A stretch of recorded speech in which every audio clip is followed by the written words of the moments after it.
Good morning. Acts 4 verse 3. They arrested them, and since it was already evening, put them in jail until morning. But many of the people who heard their message believed it, so the number of the men who believed now totaled about 5,000. This must have felt unfair for the disciples. You obey God, preach the gospel, then they arrest you. But unknown to Peter and John, the words that they have spoken were like seed. They were planted in the hearts of the people, and the church grew 5,000 that day. Over the years, I've met people everywhere telling me how my sharing the word have impacted them. Praise God, all God's grace. Some of them have been impacted by the people that I blessed, that I've discipled. There are more people that get impacted without even me knowing. Years ago, I remember praying for a person who was crippled. I did not get to hear what happened to him, but 10 years later, while I was inside the church, a woman testified about the healing for her husband. And as she did, I remember it was the man that I prayed for. Her house was in one of the dump site locations in Manila. Her husband was the only breadwinner of the family. The doctor said his legs have gone green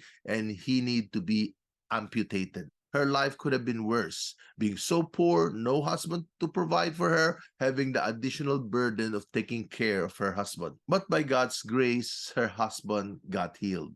And at that very moment, while she was speaking, he's on board a ship working with two good legs. My prayer has not only affected her husband but also her entire family. You won't really know the impact of what you do. A simple smile can affect the mood of a person, can cause a domino effect on others. Maybe like Peter and John, you are in the dark.